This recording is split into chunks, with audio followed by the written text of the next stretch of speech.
Putin had a plan for March 2026, a grand spring offensive, the kind of thing that gets announced with gravitas and map graphics and the implicit understanding that Russia was finally going to finish what it started. Waves of soldiers, multiple front pushes, the Donbas fortress cities in the crosshairs. The narrative was simple. Spring arrives, Russia surges, Ukraine buckles. Here's what actually happened. Russia launched its offensive. Ukraine launched its own counterattacks at the exact same time. And by the time March ended, the ISW had recorded something that had not happened in 2.5 years. Russia's net territorial gains for the entire month came to zero. The spring offensive Russia spent months preparing for didn't just fail. It backfired so completely that Ukraine used the chaos of it to take back territory Russia thought it owned. Ukraine didn't stumble into this. Someone planned it. And the plan is more calculated than anything you've seen covered about this war. Let's start with the scoreboard because the scoreboard is genuinely embarrassing for Russia. In March 2026, Ukraine's commander-in-chief Oleksandr Syrskyi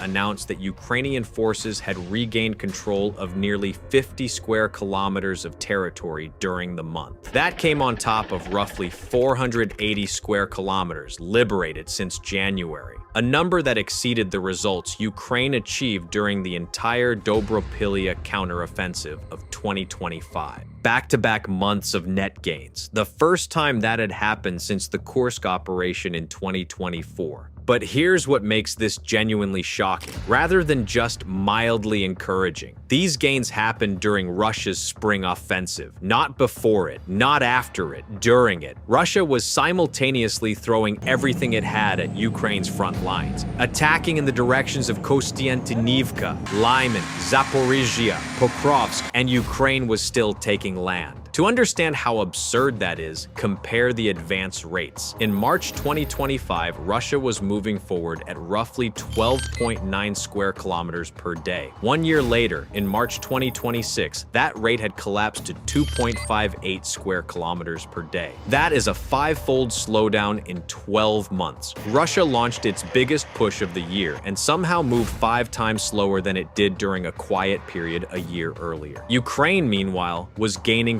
4.66 square kilometers per day, nearly twice Russia's rate. Russia launched an offensive. Ukraine outgained it. I genuinely don't know what they were expecting either. Now add the human cost, because this is where the picture gets genuinely catastrophic for Moscow. In the same month Russia recorded 0 net territorial gains, it suffered 35,351 confirmed casualties, killed and wounded, a new monthly record, a 29% increase over February. Let me put that in perspective. Russia set a record for casualties in the precise month its offensive produced nothing. It lost more soldiers in March 2026 than the entire active military of several NATO member states, and got 0 territory to show for it. And the recruitment side of this equation is getting worse. Russia planned to recruit 409,000 soldiers in 2026. At current rates, it's on track for a shortfall of 65,000 against that target. The daily recruitment average is sitting around 940 soldiers per day, against casualties that in March ran at over 1,100 per day. Russia is now officially losing soldiers faster than it can replace them. That's not a frontline problem. That's an arithmetic problem. And arithmetic, unlike generals, doesn't care about morale speeches. Here's my honest take on what went wrong for Russia, and I have a pretty clear opinion on this. Russia's spring offensive failed because it's the same offensive Russia has been running since 2022, just with different numbers attached to it. The strategy is identical. Throw enough soldiers at enough sectors and eventually something breaks. It worked, slowly and painfully, when Ukraine didn't have the drone coverage to see everything coming. It is not working now. ISW assessed in March that Russia had likely begun the spring offensive between March 17th and 21st. Within days, the Russian 3rd Combined Arms Army, one of the main units driving the push towards Sloviansk, had made a tactical penetration near Kryva Luka and then completely stalled. By March 29th, they had made no progress for over a week. The fortress belt, the chain of fortified cities that Russia needs to crack to claim Donetsk, is not moving. moving. ISW says Russia cannot seize it in 2026, even under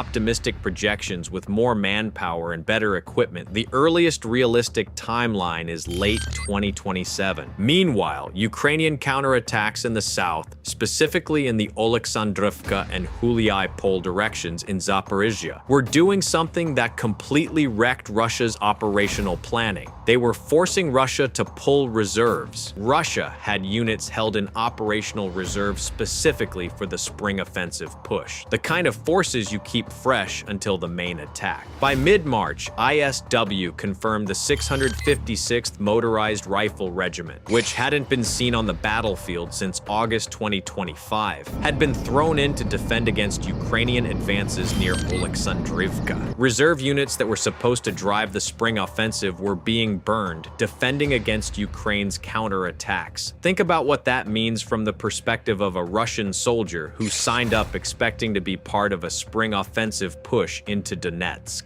Instead, he got pulled sideways to plug a hole that Ukraine created somewhere completely different. He didn't go where the war was supposed to go. He went where Ukraine sent him. This is the part most coverage gets wrong, and it's the most important thing to understand about what Ukraine is doing. These aren't random counterattacks. Ukraine didn't just stumble into 480 square kilometers of liberated territory. Syrskyi himself used a phrase that should have gotten more attention: active defense. And when ISW's George Barros described Ukraine's gains to Business Insider, he said flatly, "It's not accidental. It's not circumstantial. There are reasons for it." The reasons go back months. Russia spent most of 2025 using infiltration tactics, sneaking small groups of soldiers into unoccupied areas to establish gray zones. Thin claims on territory that looked like advances on a map, but were actually barely held positions with handfuls of troops. Putin was playing a numbers game, counting territory that Ukraine hadn't reinforced yet as Russian. Ukraine watched this happen, cataloged it, and then attacked specifically there. At the weakest points, the thinly held gray zone positions, the infiltration footholds that had no real depth or support. While defending hard in the places Russia actually cared about,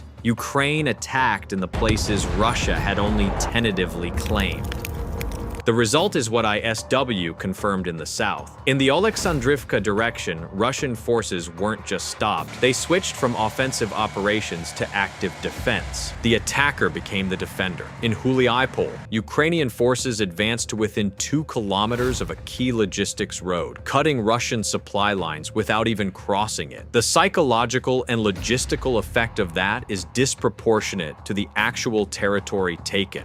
And here's the knock-on effect that's strategically brutal for Russia. Every time Ukraine advanced in the south, Russia had to make a choice: defend there or keep pushing in Donetsk. It couldn't do both. Elite airborne and naval infantry units were redeployed from Donetsk to Zaporizhzhia. Units meant for the fortress belt push were diverted south. Russia's spring offensive was being diluted by its own reactive decisions. Ukraine forced Russia to play defense during Russia's offensive month. That's not luck, that's operational planning. Behind all of this is something that most military channels underexplain, and I think it's genuinely one of the most important military technology stories of the decade. Ukraine's Delta system is a cloud-based battlefield management platform that integrates data from drones, reconnaissance units, satellite imagery, sensor networks, and intelligence partners into a single real-time operational picture. It runs on laptops, tablets, and phones. It's accessible at every level of command, from individual units to senior commanders. Military personnel contribute information on more than 600,000 enemy objects per month. 4 million objects reviewed for planning purposes. To put that in plain language, Ukraine has a live, constantly updated digital map of the battlefield that shows where Russia's forces are, what they're doing, and how they're moving.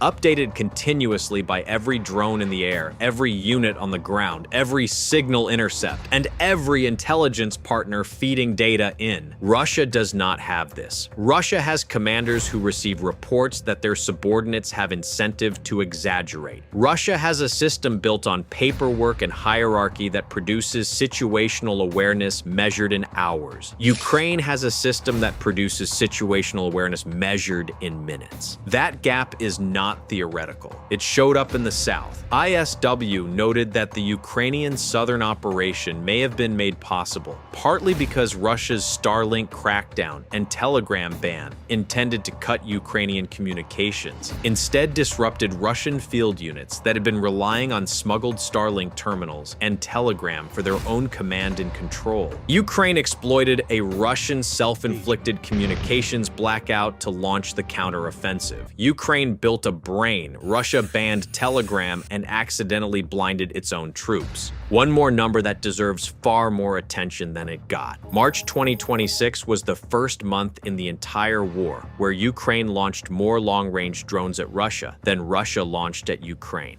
7,347 Ukrainian drones versus 6,462 Russian drones. Ukraine crossed the line. The country that started this war on the receiving end of Russian drone barrages has now outdroned Russia in its own territory. And the defensive side flipped too. Ukraine's new interceptor drones, cheaper, faster, built specifically to hunt Shaheds, achieved a near 90% intercept rate against Russian drones in March. Russia is launching fewer drones. The ones it launches are being shot down at a higher rate than ever. And inside Russia itself, 76 targets were struck by Ukrainian long-range systems in March alone, including 15 oil refining facilities. 96% of Russian casualties from drones on the front line. A drone launch reversal favoring Ukraine nationally. 76 deep strikes inside Russia. Near 90% intercept rate on Russian drones coming the other way. Russia launched its grand offensive. Ukraine out-droned it, out-intercepted it, and struck 76 targets inside Russia while it was happening. Here's my honest opinion, and I'll stand behind it. What you're watching in Ukraine is not a country holding on. It's a country that has used 4 years of the most intense drone and electronic warfare environment in history to build the most technologically sophisticated ground force on Earth by several measures that actually matter in modern war. Ukraine updated its battlefield doctrine faster than Russia updates its excuses. New drone models tested in combat 1 month are being produced at scale the next. The 492 air defense strikes Ukraine ran between June 2025 and March 2026 weren't random. They were specifically opening flight corridors for mid-range drones that then hit ammunition depots and command centers in Russia's occupied rear. Each strike created the conditions for the next one. Russia is still trying to figure out what hit it from 3 moves ago. Every piece connects to every other piece. Russia, meanwhile, is running the 2022 playbook with 2026 casualty rates. A prominent Russian mill blogger noted in March that at Russia's current pace of advance, it would take 100 years to seize the rest of Ukraine. ISW's own modeling based on February 2025 rates suggested 83 years. Putin cracked down on the mill blogger for saying it. The math didn't change. Here's the thing about March that Russia really doesn't want to talk about. None of it resets. The reserves Russia burned defending against Ukrainian advances in the south are gone. You can't uncommit a unit that's already plugging a hole Ukraine created. Those forces were pulled from the Donetsk push, and they're still there. The spring offensive was designed as a sprint. Russia is running it with one leg tied to the wrong end of the front. That creates a compounding problem nobody is properly accounting for. ISW's assessment that Russia can't seize the fortress belt in 2026 was made before March's reserve consumption. The most optimistic breakthrough scenario, late 2027, assumed intact operational reserves and a functioning spring offensive. Russia no longer has either. The timeline that was already measured in years just got quietly longer. Russia didn't just fail to advance in March, it borrowed against its own future offensives to do it. And the third problem is the one no redeployment order fixes. Ukraine's February and March gains weren't lucky. They were the output of a system, Delta, drone corridors, active defense doctrine, that doesn't turn off at the end of the month. The conditions it feeds on get better for Ukraine every month as Russia's air defense thins and its recruitment deficit widens. Russia's problem with April isn't April. Everything that broke in March is still broken. The drone corridors are open. The reserves are depleted. The fortress belt is years away. The recruitment math doesn't work. Ukraine is still building. March wasn't a bad month for Russia. It was a preview. Russia's spring offensive was supposed to be the moment the momentum became undeniable. The winter was supposed to have exhausted Ukraine. The manpower advantage was supposed to translate into unstoppable pressure. March was supposed to be Russia's month. Instead, ISW recorded Russia's lowest monthly advance since the full-scale invasion began. Ukraine gained more ground per day than Russia. A record 35,351 Russian casualties produced 0 net territorial gains. And in the south, Ukraine's counteroffensive consumed the operational reserves Russia had been saving for its main push. Siersky called it active defense. I'd call it something simpler. Ukraine decided to stop letting Russia choose the time and place of every engagement. And the moment Ukraine started forcing Russia to respond to Ukrainian moves, Russia's offensive logic fell apart. Putin launched this spring offensive to demonstrate momentum, to show the world that time was on Russia's side, that Ukraine's partners would eventually tire, that the front would eventually break, that waiting was winning. March 2026 demonstrated the opposite. Ukraine is not waiting. It is building, adapting, and attacking. In sectors Russia didn't prepare for, at a tempo Russia can't match. With technology Russia hasn't figured out how to counter. The spring was supposed to be Russia's. Ukraine took it.